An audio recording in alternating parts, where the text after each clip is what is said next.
Welcome back, everyone, to the Horror Shed Podcast. I'm Jared. Today we got with us again Brian. How you doing, sir?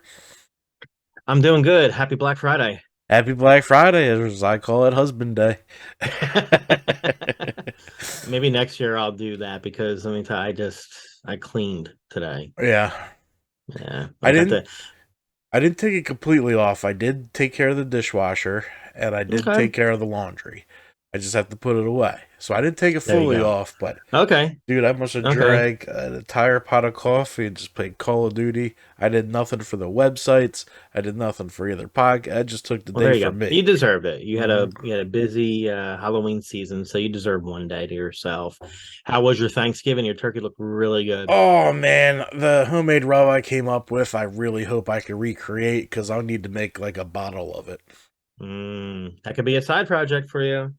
I've been thinking So about it for a long time, yeah. but just to get the parts, I have nowhere to put all this shit. Because I would Okay. need like the giant tubs of garlic powder, the giant tubs of onion powder, and maybe this summer we'll see. There you go. There you go. All right. So we are here to talk about the urban legend, if you will, of Slenderman, and this is something different where it was created on the internet. Yep. Sometimes urban legends are based on something, but this was entirely just created on the internet. So we're going to talk about the origins, some movies, of course the murders that happened about what 10 years ago, I think. Yep. So all right, so we are going to go into Slenderman now. Are you familiar with like the origins and everything? Very little. Yeah. I know it's like true crime meets horror meets internet gossip and stuff like Yeah. that. Yep. Speaking of, we both watched the first episode of Wednesday. Did you I enjoy loved it? it. I loved it. Okay. I'm Yeah. not at love, but I was entertained and I'm ready for more. Jenna Ortega is like today's Wednesday. Yes. Like Christina Ricci was the 90s Wednesday. I'm like an episode and a half in. I fell asleep, Yeah, so we're only one in. We only did one. yeah. Yeah, but I think Catherine Zeta-Jones and Louis Guzman are perfect. Yes. Like they embody, especially Louis Guzman, the old comic strip. Yep.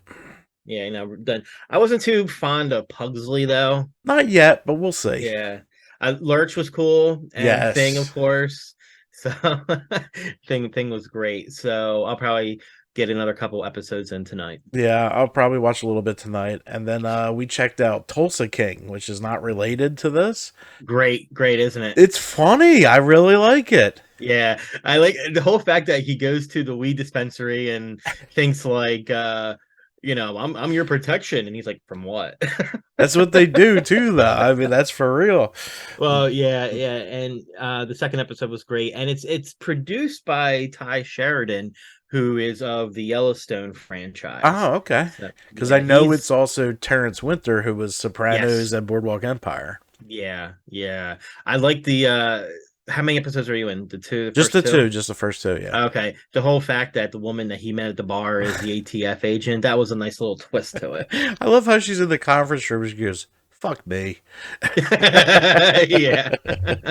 Yeah, but I think because he's getting to that age now where he can play a character like this. Yep. And speaking of mafia, I saw it was an ad on YouTube. Have you happened to see the Al Pacino Dunkin' Donuts commercial? No, not yet. Google it. I'll have to watch that. Oh, it was sad. It was funny but sad at the same time. I gotcha. Yeah, I'm more of a Yeah. De Niro over Pacino guy when it comes to like the Okay. mob movies, but Oh, speaking of that, I finally finished The Offer. oh, fantastic, wasn't it? Oh, it was great. I actually put on my Christmas list, uh, take the gun, but leave the cannoli, or Hmm. basically what the show is based on. So we'll see if Irene gets it for me. That was my wish list. That she's like, then you'll know what I get you. I'm like, well, you always bitch that you don't know what to get I me. know, So I know. yeah, all right, I yeah. did find shit. I'd have to go back a few. You ever hear of Garbage Gab? Or it's a shirt company. It's kind of like Fright Rags. Gutter Garbs. Yes, Yes. I really like Fright Rags, but the problem is they don't have that many sizes. Okay. A Gutter Grabs does.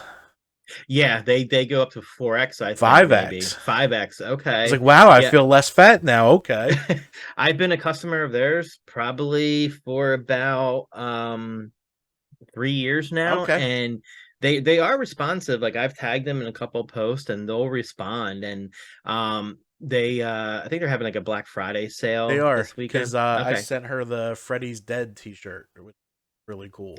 I saw that one. Yeah. And so I sent it to Terry. I missed out on the because they got the license for Friday the 13th, and I missed out on their Jason Goes to Hell one. They had a really cool Ah. Jason Goes to Hell, but yeah, they actually had a couple cool Halloween 3 season the witch Yep, I ones. saw those. Yeah. And then Yeah. they had two Poltergeist shirts, which are really cool.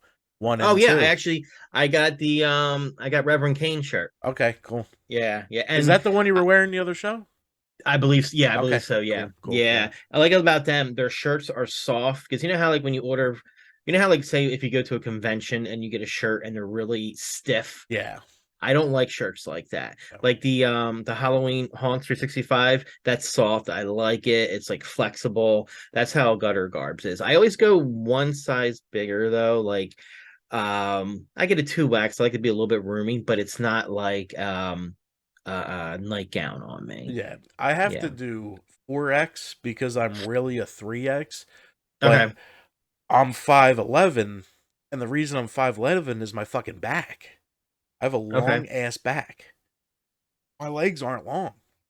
So every Mm-hmm. shirt I wear, you can see the bottom of my stomach. I'm like, it's Okay. not tight. What the fuck? Like I could see if it was tight around my stomach and then lifting up, but Yeah. even like baggy shirts do it. So I have to go 4X so it fits. I'm just So, while we're on topic like horror S stuff, so there was a fan film that came out not too long ago. It was Medicore, not nothing to talk about. Anyway, the creator, like 2 days before Thanksgiving, put out a post that he used like a second party to be in charge of like all the perks and stuff. okay. Well, that person had a medical situation back in March, so he's unable to work.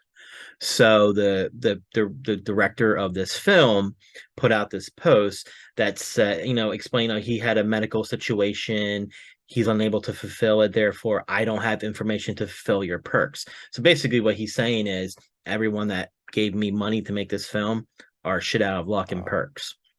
So I responded and I said, as the creator of this film, you should have the information of the perks so you can be ensured that they get fulfilled no matter what. He's like, well, a lot of fan film creators work in conjunction with second or third parties that take care of it. I said, yes, I know how it works. I was a part of a fan film, and the captain of the ship, which is you, should have that information, such as if this should come awry. right, that's where I the said, money's coming basically, from. you screwed out everyone that pledged for your movie to be made, and now you're telling them they're shit out of luck. So you've already doomed yourself if you want to make another movie. And another guy chimed in and said, you could be in trouble from Indiegogo because they might have to refund all these people and then they're going to come after you. Yeah, So, so moral of the story, don't fuck up like that yeah. and take care of your fans. You gotta know what's coming in, what's going out. You should know Yeah. that as the creator. You should know Yeah. what people put up for it. I mean, that's fucking ridiculous. And did you get that link or for the Facebook page, Dylan's New Nightmare? I did. Yeah. Did you know about that? No. Yeah. So, my friend Vince DeSanti, who is the creator of Never Hike Alone, he worked on that project. Okay. So if he's on it, it's going to be good. And the fact that they got Nico Hughes Yeah. to reprise his role, I'll have to find the teaser trailer for you. Okay. Because it really didn't show much, but it showed Rex with the Freddy's claw marks on him. Yeah. So I don't know if it's like a short or a feature length, but if Vince is behind it, it's going to be good. I saw the makeup still, and it's a little Yeah. impressive. A little Yeah. impressive. I'm not gonna lie. Yeah.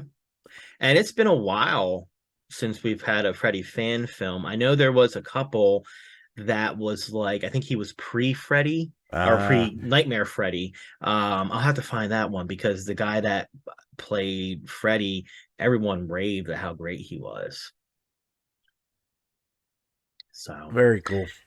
all right. And you know Yeah. what? I want to give a shout out to Rick Paulton. He messages me on, because we're friends on Facebook, and he listens. And if I can't think of, like, if we're talking about something and it's just like I'm drawing a blank, he'll message me and say, "Oh, this is what you meant to say." Oh, very So cool. shout out to Rick. He's been a listener since day one. Thank you. So yeah, Thank because you. he does message me like every week or two. So I do know we have at least one active listener. Oh no, it's picking up, bro. I looked earlier. The ad they haven't found one for us yet, whatever that Okay. means. But we qualified for it. We're getting about 30 lessons an episode, so Okay. it's Well, as picking long up. as it's not like an ad for like erectile dysfunction or something like that. Dude, if it throws a couple cents in that, I'll talk about penises all day. I don't care. It's fine. Yeah. That's what Uh, people don't understand. I am completely for sale. Like if you were to pay me 120K a year to dig graves, where am I digging? I'm good. right, right. That's me. Uh, all right, so let's get on topic of Slender Man. Slender So Man. this will be a good creepy pasta, our first true crime, I believe, right? Yeah, Yeah. yeah. Okay. All right. So Slenderman is a fictional, and I got all my information from Wikipedia.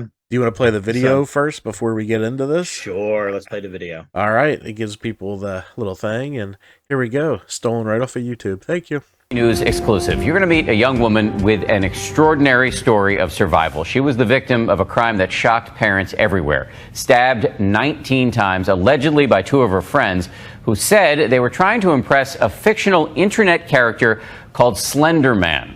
Now, for the first time, the girl and her parents are going on camera, and ABC's David Muir, anchor of World News Tonight, has our report. She appears to be stabbed. She appears to be what? Stabbed. Stabbed? Correct. Waukesha, Wisconsin, just outside Milwaukee. And on a Saturday morning this past May, a horrific tale is just beginning to emerge. Is there any bleeding going on? Her clothing has got blood on it. Okay, and you found her and she was just laying there? Yeah. A birthday sleepover with three 12-year-olds the night before. And now two girls are missing. The other, Peyton Leichner, has somehow crawled out of the woods, covered in stab wounds. 19 of them. She's now being wheeled into the operating room, having just told her mother her friends did this to her. They had run away and the police hadn't found them yet. And we just knew that Peyton told us Morgan stabbed her and the police hadn't been able to find the girls. And in fact, police believe those girls were walking. Yeah. They were going to find a mansion in the woods. Oh, the mansion, yeah, the mansion in the woods. They were going to the Nicolay Forest because they believed that there was a mansion there that Slenderman lived in.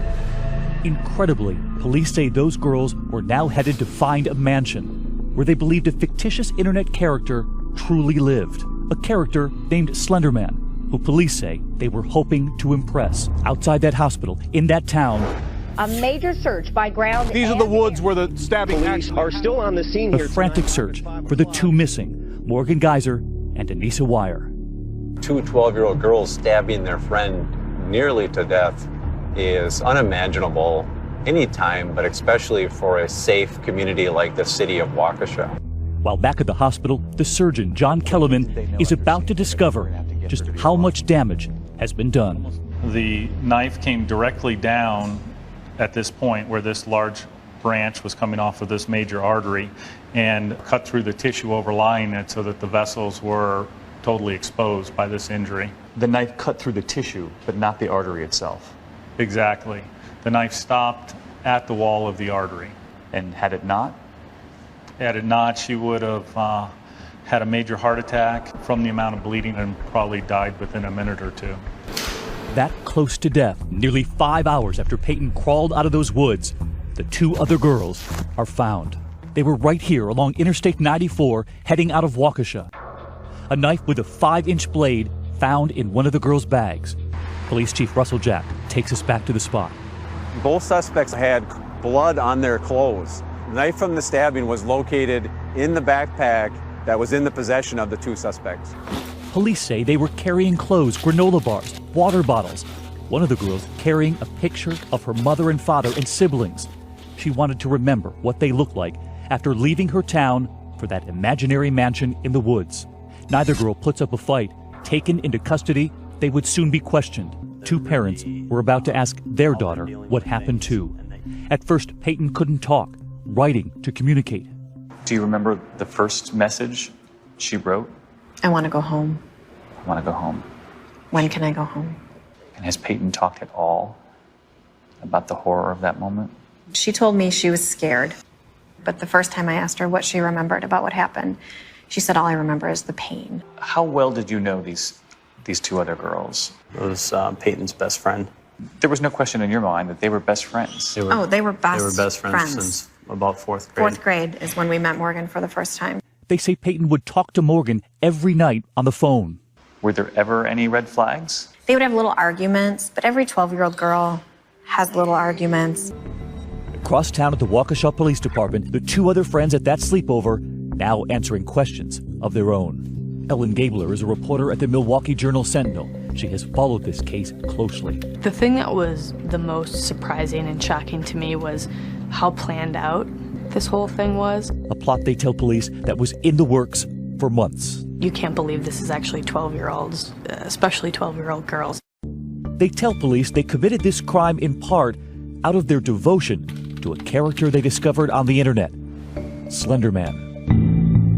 A tall, faceless, mysterious figure, a fictional character who lurks in the background, sometimes peering over the shoulders of children. The story of Slenderman changing, evolving all the time, with help from fans all over the world, adding to the story online, giving this fictional character new life every day. He is the thing that we fear that we don't actually encounter, right? So we check under our beds for the Slender Man, but he's, not actually there. All right. So a little brief look into this crazy ass story with some 12-year-olds and the Slender Man. Yes. Excuse me. All right. So Slender Man is a fictional supernatural character that originated as a creepypasta internet meme created by Something Awful forum user Eric Knudsen in 2009. He is depicted as a thin, unnaturally tall humanoid with a featureless head and face wearing a black suit. Stories of the Slender Man commonly feature him stalking, abducting, or traumatizing people, particularly children. The Slender Man has become a pop culture icon, although he's not confined to a single narrative, but appears in many disparate works of fiction, typically composed online. Fiction relating to the Slender Man encompasses many media, including literature, art, and video series such as Marble Hornets, wherein he's known as the Operator. The character has appeared in the video game Slender: The Eight Pages and its successor, Slender: The Arrival, as well as inspiring the Enderman in Minecraft.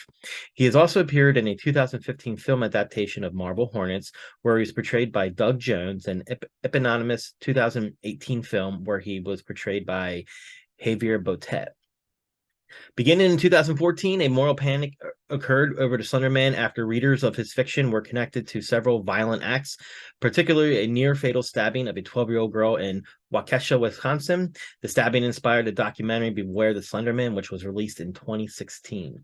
So the origin of the Slender Man was influenced by H.P. Lovecraft. So, H.P. Lovecraft's his work's been around forever and has inspired a lot of horror movies. The Slender Man was created on June 10th, 2009 on a thread in the Something Awful internet forum. I want to know, where do people find these places to go online? I've known about Something Awful for decades. Okay. Like ever since AOL. Because it was actually they were kind of the first meme. Oh, okay. They would do like Admiral Akbar, It's a Trap in different pictures and stuff like that. And they had a lot of content on there. Okay. All right. And I remember there was this one website. Oh, gosh, I forget the name of it. This is going back to early 2000, and you could look at crime scene photos, and there would be. Okay, Rick. This is where Rick would chime in. I know you're talking about. Yeah. That was where I first saw and Something Awful had that shit too. Did they? Okay. Yeah. All right. So the Slenderman was created on June 10th, 2009, again on a thread, Something Awful internet forum. The thread was a Photoshop contest in which users were challenged to create paranormal images. Forum poster Eric Knudsen, under the pseudonym Victor Surge, contributed 2 black and white images of groups of children, to which he added a tall, thin, spectral figure wearing a black suit. I remember that image. Although previous entries had consisted solely of photographs, Surge supplemented his submissions with snatches of text, supposedly from witnesses describing the abductions of the groups of children and giving the character the name the Slender Man. The quote under the first photograph read, "We didn't want to go, we didn't want to kill them, but its persistent silence and outstretched arms horrified and comforted us at the same time." One of 2 recovered photographs from the Sterling City Library blaze, notable for being taken a day which 14 children vanished and for what is referred to as the Slender Man. Deformity cited as film defects by officials. Fire at library occurred 1 week later. Actual photograph confiscated as evidence. These additions effectively transformed the photographs into a work of fiction. Subsequent posters expanded upon the character, adding their own visual or textual contributions. Knudsen was inspired to create the Slender Man primarily by Zach Parsons' That Insidious Beast. Stephen King's The Mist reports of shadow people, Mothman, and the Mad Gasser of Mattoon. Other inspirations for the character were the Tall Man from the 1979 film Phantasm, H.P. Lovecraft, the surrealist work of William S. Burroughs, and the survival horror video games Silent Hill and Resident Evil. Knudsen's intention was to formulate something whose motivations can barely be comprehended and which cause unease and terror in a general population. Other pre-existing fictional or legendary creatures which are similar to the Slender Man include the Gentleman, black-suited, pale, bald demons from Buffy the Vampire Slayer episode Hush. Did you ever watch Buffy by any chance? No. Those characters were really cool, and that was one of their highest rated episodes. They were demons that would take your voice. So there was throughout the whole movie, there was no sound whatsoever, and they had to use other forms of communication, which was either writing on paper or just like silently talking their words. And it was a great episode. Men in Black, many accounts of which grant them uncanny appearance with an unnatural walk and oriental features, and The Question, a DC Comics superhero with a blank face whose secret identity is Victor Sage, a name similar to Knudsen's alias Victor Surge. In her book Folklore, Horror Stories, and the Slender Man, The Development of an Internet Mythology, Professor Shira Chest of the University of Georgia connected the Slender Man to ancient folklore about fairies. Like fairies, the Slender Man is otherworldly with motives that are often difficult to grasp. Like fairies, his appearance is vague and often shifts to reflect what the viewer wants or fears to see. And like fairies, the Slender Man lives in woods and wild places and kidnaps children. I didn't know fairies kidnap children. When I think of fairies, I think of Tinkerbell. I don't know much about fairies. Yeah. So the Slender Man soon went viral, spawning numerous works of fan art, cosplay, and online fiction known as Creepypasta. Horror stories told in short snatches of easily copyable text that spread from site to site. Divorced from its original creator, the Slender Man became the subject of myriad stories by multiple authors within an overarching mythos. Many aspects of the Slender Man mythos first appeared on the original Something Awful thread. One of the earliest editions was added by a forum user named Thorough Up, who created a folklore story set in 16th century Germany involving a character called Dr. Grobman, which was implied to be an early reference to the Slender Man. The first video series involving the Slender Man evolved from a post on the Something Awful thread by user Cigars. It tells of a fictional film school friend named Alex Crail, who had stumbled upon something troubling while shooting his first feature-length project, Marble Hornets. The video series, published in found footage style on YouTube, forums an alternate reality game describing the filmer's fictional experience with the Slender Man. The ARG also incorporates a Twitter feed and an alternate YouTube channel created by a username Tothark. As of 2013, Marble Hornets had over 250,000 subscribers around the world, and it received 55 million views. Other Slenderman-themed YouTube series follow, including Everyman Hybrid and Tribe 12. In 2012, the Slenderman was adapted into a video game titled Slender: The 8 Pages. Within its first month of release, the game was downloaded over 2 million times. Damn. Yeah. Several popular variants of the game followed, including Slenderman Shadow and Slenderman for iOS, which became the second most popular app download. The sequel to Slender, the 8 pages Slender the Arrival, was released in 2013. Several independent films about the Slenderman have been released or are in development, including Entity and The Slenderman, released free online after a $10,000 Kickstarter campaign.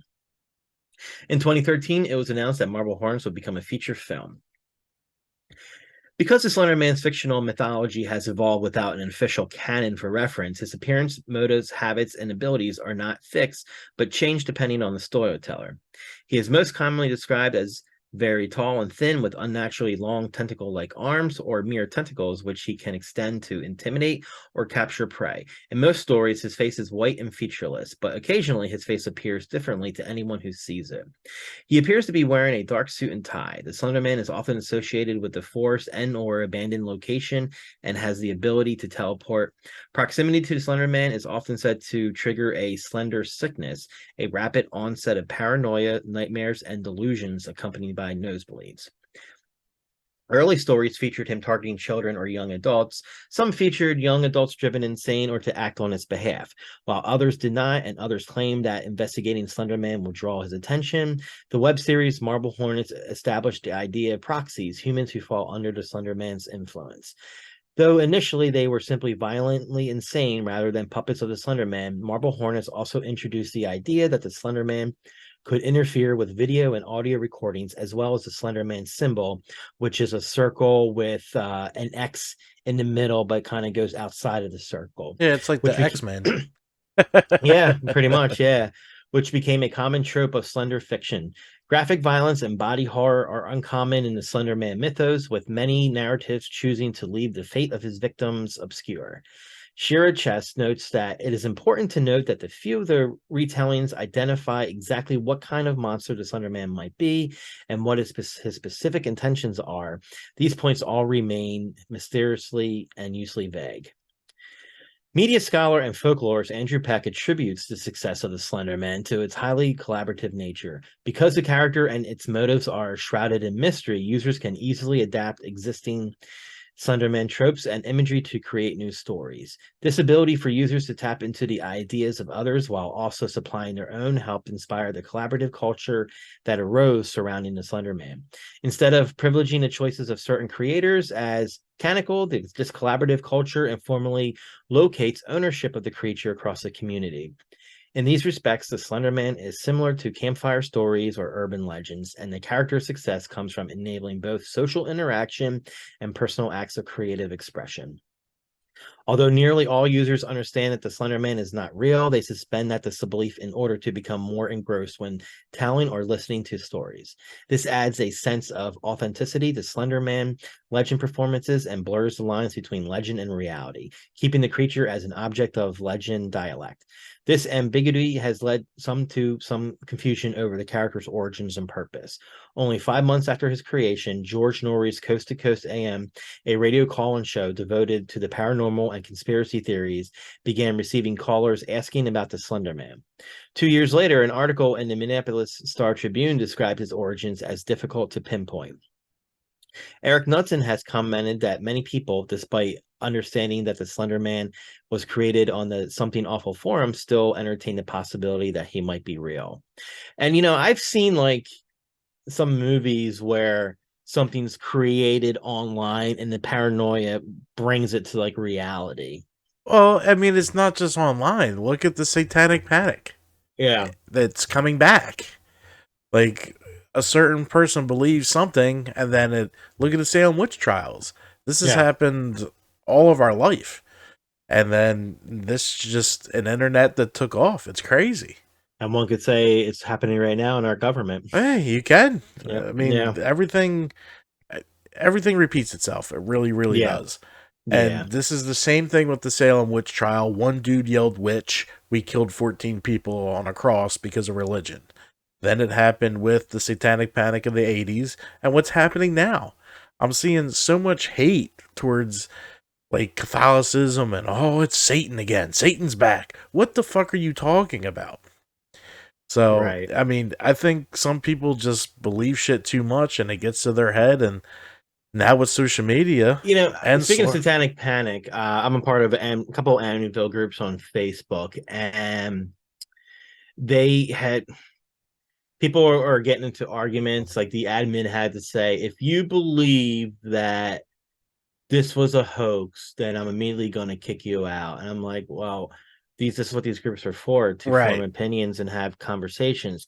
But someone brought up that, oh, it was part of this Satanic Panic. And I'm like, I didn't post, but I'm like, that was too early for that. It was. Way too early. Because either it was the DeFeos who were starting it, or the Lutz after, it still wasn't 85, 86 when all this shit was breaking down. Yeah. All right. So getting back to Slenderman, Shira Chess describes Slenderman as a metaphor for helplessness, power, differentials, and anonymous forces.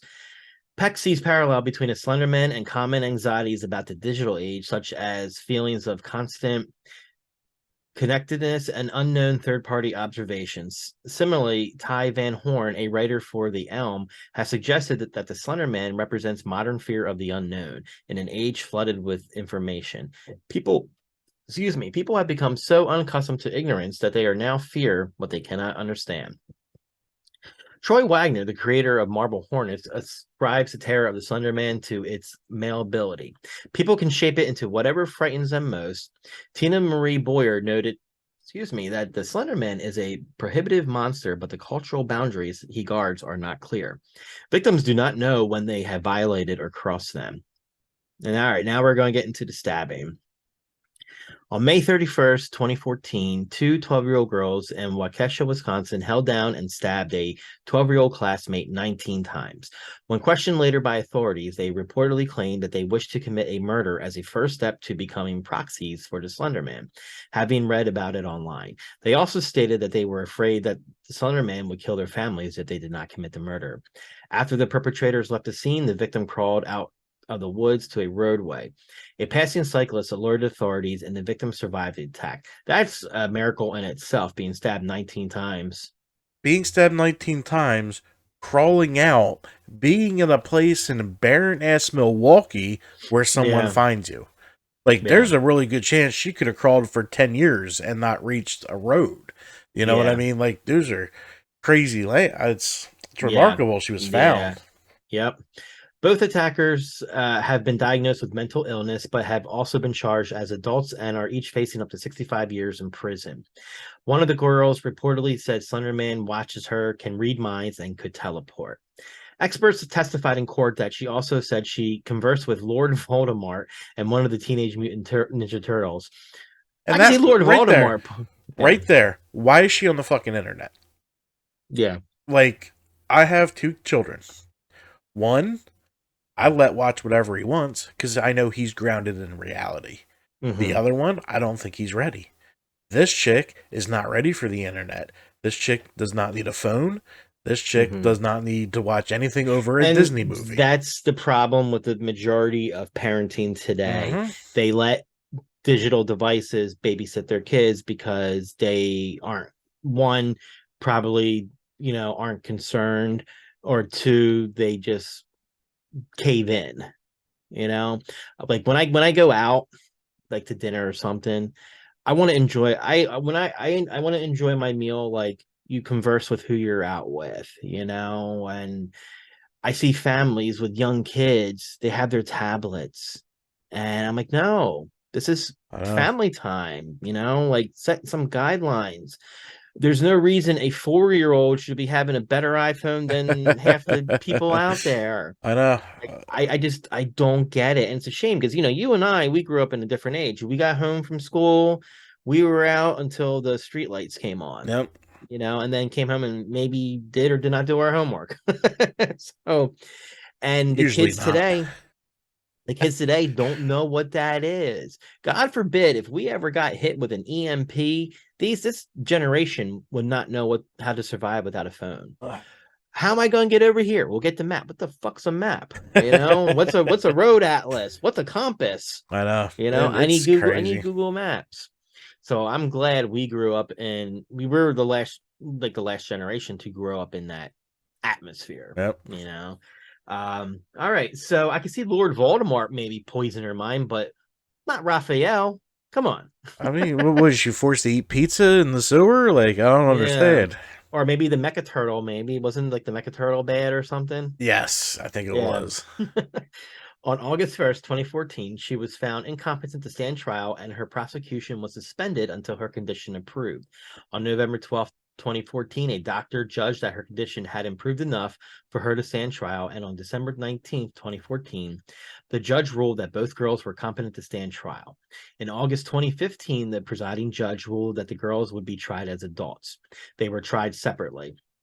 On August 21st, 2017, one of the girls, now 15, pleaded guilty to being a party to attempted second-degree homicide, but claimed she was not responsible for actions on grounds of insanity.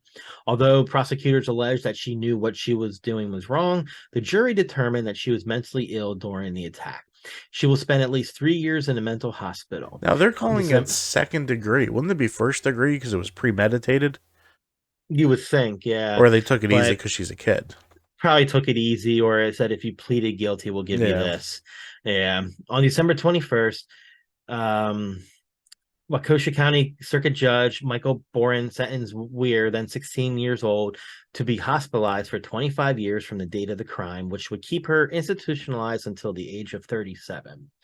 In a statement to the media on June 14, 2014, Eric Knudsen said, "I am deeply saddened by the tragedy in Wisconsin, and my heart goes out to the families of those affected by the terrible act." He stated he would not be giving interviews on the matter. On September 25th, 2017, it was reported that Morgan Geyser, then 15, had agreed to plead guilty to attempting to commit first-degree homicide in an arraignment that would allow her to avoid jail time. On February 1st, 2018, the Associated Press reported that Geyser had been sentenced to 40 years in the Wisconsin Mental Hospital, the maximum sentence allowed. You know, and I'm surprised, and it would probably happen maybe in today's society, that, like, say, the victim's family or even the family of those that committed the act would go after Knudsen for creating this character. You can't, because right, they even said that Slenderman has no purpose, no bearing. It's a character they drew in Photoshop. Everyone else put this fucking weird backstory or backstories to this weird looking dude. Knudsen was having fun on his website. Hey, let's make a creepy Photoshop. I mean, I don't blame this dude in the fucking least. No, he's not. He's not.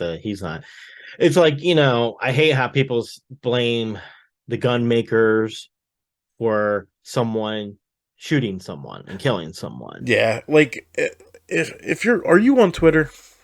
No, I don't twat. I do it for the websites, but once in a while you'll find that, like, I'm not left side, I'm not right side, I'm me side. Like, there's some things on both sides about. I don't need an animal or a color to tell you what I think.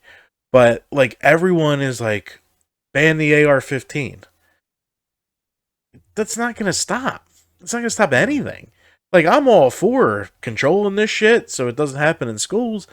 But the realistic thing of it, if you know what an AR-15 is, it's really not the best gun for what these people are doing. Right. So it's kind of like, I kind of want them to keep with that because it's a big fucking gun. We'll talk off air about how that could be so much worse because I don't want to put that on the website. But it's just, people got that picture of that image just like here, and it's the devil. Yeah, exactly. All right, so moral panic and other incidents. The stabbing in Waukesha spawned a nationwide moral panic over Slenderman across the United States. Parents across the nation became worried about the potential dangers that stories about Slenderman might pose to their children's safety.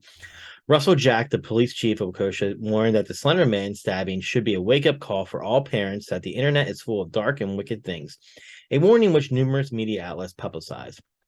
After hearing the story, an unidentified woman from Cincinnati, Ohio, told a WLWT TV reporter in June 2014 that her 13-year-old daughter had attacked her with a knife, and had written macabre fiction, some involving the Slender Man, who the mother said motivated the attack. The mom said the Slender Man motivated the attack. Right. Oh, okay. Yeah. On September 4th, 2014, a 14-year-old girl in Port Richey, Florida, allegedly set her family's house on fire while her mother and 9-year-old brother were inside. Police reported that the teenager had been reading online stories about Slenderman as well as Atsushi's Okubo's Maga Soul Eater. Eddie Daniels of the Pasco County Sheriff's Office said the girl had visited a website that contains a lot of the Slenderman information and stories. It would be safe to say there is a connection to that. During an early 2015 epidemic of suicide attempts by young people ages 12 to 24 on the Pine Ridge Indian Reservation, Slenderman was cited as an influence. The Oglala Sioux tribe president noted that many Native Americans traditionally believe in a suicide spirit similar to the Slender Man. Other Sioux described the big man as a messenger or sign warning that society is developing into a dangerous direction. A documentary film on the incident called Beware the Slender Man, directed by Irene Taylor Brodsky, was released by HBO Films in March of 2016 and was broadcast the following year. After the Waukesha stabbing and the negative media attention is generated irreversibly alter the Slenderman legend and the online community surrounding it. What had previously just been a creepy horror meme to most people suddenly acquired a new level of reality that most fans of Slenderman found horrifying. Meanwhile, by around the same time, the Slenderman character had lost much of his original popularity. Most of the original blogs that had once been devoted to Slenderman either shut down completely or became less popular. Slenderman's presence in mainstream popular culture also contributed to a decline in how frightening he seemed to many people. In the late 2010s, also saw an increase in benevolent portrayals of Slenderman, with many depictions of him from his period portraying him as an anti-hero who protects victimized children from bullies, although often by violent means. In some portrayals of Slenderman from the late 2010s, he has a daughter named Skinny Sally, who is portrayed as a young girl covered in cuts and bruises. Slenderman sometimes is portrayed carrying Skinny Sally on his shoulders protectively. Lynn McNeil, assistant professor of folklore at Utah State University, observes that the increase in benevolent portrayals of Slenderman seems to have begun shortly after the stabbing in Waukesha, and states that his trend towards a benevolent Slenderman may be a reaction by fans of the character to the violence of the stabbing. Despite the decline in popular interest in Slenderman, commercial adaptations of the character continued. In 2015, the film adaptation of Marble Hornets titled Always Watching, a Marble Hornet Story was released on video on demand, where the character was portrayed by Doug Jones. In 2016, Sony Picture subsidiary Screen Gems partnered with Mythology Entertainment to bring a Slenderman film into theaters, with the title character portrayed by Javier Botet. The film generated considerable controversy soon after it was announced, with many accusing the filmmakers of trying to capitalize off the Waukesha stabbing. Bill Wire, the father of Anissa Wire, stated, "It's absurd that they want to make a movie like this. All we're doing is extending the pain all three of these families have gone through." The progressive advocacy group Care2 created an online petition which received over 19,000 signatures demanding that the film not be released, labeling the film crass commercialism at its worst and a naked cash grab built on the exploitation of a deeply traumatic event and the people who lived it. Sony representatives insisted the film was based on a fictional character that had become popular online and not on the Waukesha stabbing. And I'm sorry, weren't there like 6 World Trade Center movies after 9/11? I know, and not to... But yet, Waukesha is this big ordeal with 19,000 signatures. Are you fucking kidding me? Yeah. It was, speaking of like that, like the World Trade Center, like, it wasn't made, it was, gosh, when did that come out? Like the one with Nicolas Cage, maybe 10 years after it happened, and I felt that was too soon, Well, I like true crime and that stuff, so I was excited to see it finally come out, but... I like history, so it's a historic movie. Yeah. I don't see it as cashing in on people. I see it as history. History and just showing a different perspective of what the first responders and the victims went through. Right, because you could label everything that we watch as a cash grab for something horrific. Yeah. Like Titanic... Marvel, they destroyed New York, we can't watch it. This, that, the other. It's just it's people are ridiculous sometimes. Yeah. Upon its release in August 2018, the film Slenderman, despite being declared a box office bomb and receiving both little marketing and overwhelmingly negative reviews from critics, went on to gross several times its $10 million budget worldwide. That's because of popularity. Yeah. It may be bombed by the critics, but the people who are familiar with the name, that's why it made so much money. I heard of the movie, but I never saw it.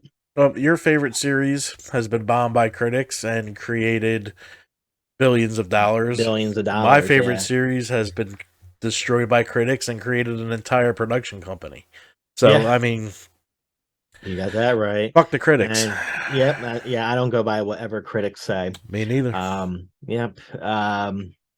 David Alric of IndieWire gave the film a D, writing a tasteless and inedibly undercooked serving of the internet's stalest creepypasta. Slenderman aspires to be for the YouTube era what The Ring was to the last gasp of the VHS generation. But there's one fundamental difference that sets the two movies apart. The Ring is good and Slenderman is terrible. No, it wasn't. The Ring was fucking terrible. Yeah. I mean, it had. I mean, I never saw the Japanese one, but I'm sure that was like Japanese horror is kind of creepy. It is to an extent. Then it's just the one part of The Ring I didn't like was when the horse went over the side of the ferry and then under, and you just see blood on the other side. The animal. Like, don't kill the horse. Yeah. But there's one fundamental difference that sets the two movies apart. Sorry about that. Ring is good. Slenderman is terrible. Writing for The Verge, Carly Veloci called the Slenderman movie a nail in the coffin of a dying fandom. All right, some folklore qualities. Several scholars have argued that despite being a fictional work with an identifiable origin point, the Slender Man represents a form of digital folklore. Shira Chess argues that the Slender Man exemplifies the similarities between traditional folklore and the open source ethos of the internet, and that unlike those of traditional monsters such as vampires and werewolves, the fact that the Slender Man mythos can be tracked and signposted offers a powerful insight into how myth and folklore form. Chess identifies three aspects of the Slender Man mythos that tie to folklore. Collectively, meaning that it's created by a collective rather than a single individual. Variability, meaning that the story changes depending on the teller. And performance, meaning that the storyteller's narrative changes to reflect the audience response. Andrew Peck also considers the Slender Man to be an authentic form of folklore and notes its similarity to emergent forms of offline legend performance. Peck suggests that digital folklore performance extends the dynamics of face-to-face performance in several notable ways, such as by occurring asynchronously, if I pronounce that right. Perfect. Encouraging imitation and personalization while also allowing perfect replication, combining elements of oral, written, and visual communication, and generating shared expectations for performances that enact group identity despite the lack of a physical present group. He concludes that the Slender Man represents a digital legend cycle that combines the genetic conventions and emergent qualities of oral and visual performance with the collaborative potential of network communication. Jeff Tolbert also accepts the Slender Man as folklore and suggests it represents a process he calls reverse ostentation. Ostentation, if I'm pronouncing that right, in folklores is the process of acting out a folk narrative. According to Tolbert, the Slender Man does the opposite by creating a set of folklore-like narratives where none existed before. It is as an iconic figure produced through a collective effort and deliberately modeled after an existing and familiar folklore genre. According to Tolbert, this represents two processes in one. It involves the creation of new objects and new disconnected examples of experience, and involves the combination of these elements into a body of traditional narratives modeled on existing folklore, but not wholly indebted to any specific tradition. Professor Thomas Pettit of the University of Southern Denmark has described the Slender Man as being an exemplar of the modern age's closing of the Gutenberg parenthesis, the time period from the invention of the printing press to the spread of the web, in which stories and information were codified in discrete media, to a return to the older, more primal forms of storytelling, exemplified by oral tradition and campfire tales, in which the same story can be retold, reinterpreted, and recast by different tellers, allowing lore to expand and evolve with time. Despite his folkloric qualities, the Slenderman is not in the public domain. Several for-profit ventures involving the Slenderman have unequivocally acknowledged Knudsen as the creator of this fictional character, while others were civilly blocked from distribution, including the Kickstarter-funded film, after legal complaints from Knudsen and other sources. Though Knudsen himself has given his personal blessing to a number of Slenderman-related projects, the issue is complicated by the fact that, while he is the character's creator, a third party holds the option to any adaptations into other media, including film and television. The identity of this option holder has not yet been made public. Knudsen himself has argued that his enforcement of copyright has less to do with money than with artistic integrity. I just want something amazing to come off it, something that's scary and disturbing and kind of different. I would hate for something to come out just because kind of conventional. In May 2016, the media rights to Slenderman were sold to production company Mythology Entertainment, but the company split up in 2019, leaving the ownership of the character's rights in question. Sounds familiar. Yeah, so I just wonder, like, so Knudsen made some money off this, obviously, then if he sold the rights. Yeah, you know? I mean, that was a hugely popular website because there wasn't a lot of them around back then. So he was making a pretty chunk at the start of that, because I know they ran ads and stuff on there. I mean, it's been decades since I've been on there, but I mean, if he made the picture, I'm no doubt he owns it. Yeah, exactly. All right, so that was the Slenderman. I remember, I think it was on the TV show Fringe, maybe, that there was a character like inspired by the Slenderman, and it had to have come. Was it? I'm not sure if it was Fringe, but I remember the similarities with the stabbing.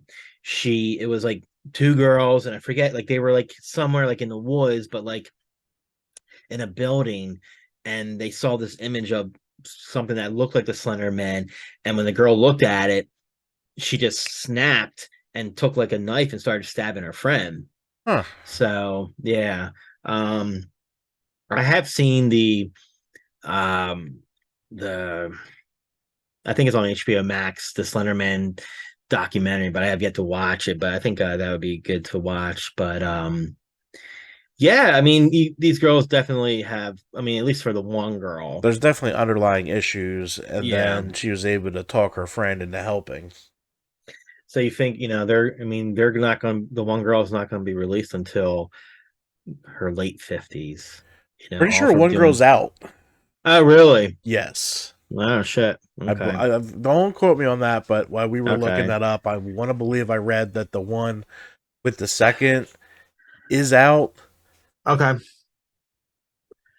But the other one's not. I know. And obviously, I would think that when you commit a crime like that, you would want to change your name, move somewhere. Like, look at freaking Casey Anthony. She's going back on TV. Yeah. The truth will be told. No, it won't. What truth? You killed your kid. Yeah. You're not telling shit. But she can't. But and unfortunately, because she was found not guilty, she could tell whatever she wants and not get in trouble for it now. She can get paid, and she can get paid to do it. Unfucking believable. Yeah. Unbelievable. I don't. Yep. Oh, look at that. Oh, there she is. Oh, there's the wife. Hi. Look, you're a guest star on the Horror Shed. She has done her Black Christmas shopping. She's done her Black Friday shopping. It wasn't as big as we've had in the past because, the kids are getting older. Yeah. And they're not asking for a whole lot, and they didn't really I was on Best Buy, and I usually get my movies, but there was nothing. The only thing I got was I had a $10 reward, so I got Shawshank and the Green Mile on 4K, and it cost me $9.98. Hey, that's a good deal. I need a hard drive. Okay. Because I filled my external with 2 terabytes in a year. Damn. So I'm looking at like the 10 terabyte ones because I don't like keeping anything on the computer because it slows it down. Yeah. So I do everything external, and I shoot all the stuff, make all these videos. I don't want to delete anything. Yeah. So I have everything from when we started the Haunts YouTube. But I'm waiting for Amazon because Amazon usually helps me out on Cyber Monday. So we'll see. Okay. Nice. But I mean, I'm big on TVs. The one good thing I saw was they had not a cheapie, but not a great 75-inch TV for $4.99, which means my 85-inch, which I really want, might be affordable next Black Friday. Yeah. So I'm hoping because that'll be perfect for the screening room right there. There you go. There you go. That's all I've wanted. My dad has an 85-inch, the fucker. But I know he's listening. And it's amazing. He got such a good deal off this dude, and it's so big. It's so awesome. And I'll go over there for whatever, and I'll watch like the Haunts podcast on it. I'm like, wow. It looks good on this big. I'm killing it. Right. That's awesome. So I'll be seeing you in 2 weeks. Yep. You'll be in this area. So I got your print ready for you. Oh, I'm excited. Yeah, actually, here, let me go get it real quick. I'll be right back. All right, cool. Yeah, I saw this print on Facebook, and then I sent it right over to Brian. I'm like, yeah, I'm sending you money. Find this for me. Oh, that's awesome. Yeah. From the famous picture they took after F3. Blur it. Hold on. You're going to see all your bras in the background. Let me just make sure. No, there's no bras, huh? So, there you go. Yeah, it looks awesome. I can't wait. Yeah, it don't like from this distance, it looks like a photograph. Yeah, it does.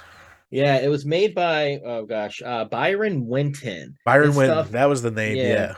Yeah, his stuff is incredible. 11 by 17, only $20. You can't beat it. What I was expecting you to tell me like 60. I really, really was. That's what I thought it was going to be. Yeah, and I was ready for it because I want it right up next to that one. There you go. Yeah. So I was looking. Yeah, you'll be up there. So probably. What time does the event start? What event? The event that you're going to. Oh, I'm coming up to yours like next weekend. The 3rd. I thought you weren't. No, we are. But I thought you had plans. No, they already planned it, bro. We have nothing to do with this. Oh, when you said they, I thought Terry planned something. No, I meant the women.